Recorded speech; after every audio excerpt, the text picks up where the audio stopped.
మన దేశపు కమ్యూనిస్టులు చైనా భక్తి లేకపోతే జపాన్ దాని పేరేంటది రష్యా భక్తిని వదిలి మన భక్తి కావాలని అనేక సార్లు మాట్లాడుకున్నాం.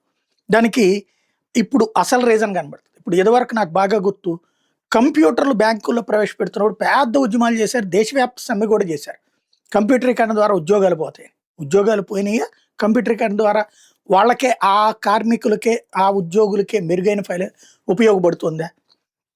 అట్లాగే యంత్రాలు తీసుకొచ్చినప్పుడల్లా యాంత్రికీకరణ వల్ల అవకాశాలు కోల్పోతాయంటూ రచ్చ రచ్చ చేసేవాళ్ళు. వ్యవసాయంలో యంత్రాలు తీసుకొచ్చినప్పుడు, పరిశ్రమల్లో యంత్రాలు తీసుకొచ్చినప్పుడు, యంత్రాలు మరి అదే చైనాలో అవన్నీ విచ్చలవిడిగా జరుగుతుంది.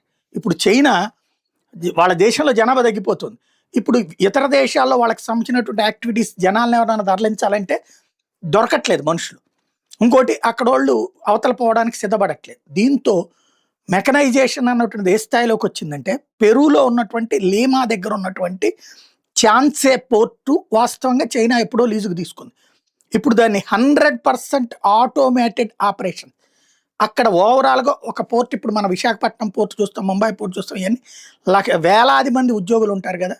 అదే గంగవరం పోర్ట్ వచ్చేటప్పుడు తక్కువ మంది ఎంప్లాయీస్ ఉంటారు. అట్లాగే ఇప్పుడు ఈ పోర్ట్లో అయితే 24 గంటలు నడుస్తుంది, 24 అవర్స్ 7 డేస్ నడుస్తుంది, వారం అంతా కూడా. కేవలం 200 మంది ఉద్యోగులు, మిగతాదంతా మిషన్సే పనిచేస్తాయి. రోబోటిక్ మిషన్స్ పనిచేస్తున్నాయి, మనుషుల అవసరం లేనటువంటిది.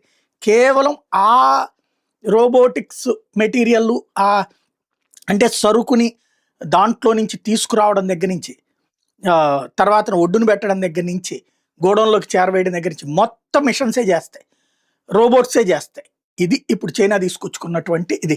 మరి ఇప్పుడు ఏమంటారు అంటే, చైనా చేస్తే రైటే, అదే మనం చేస్తే రాంగ్ అది.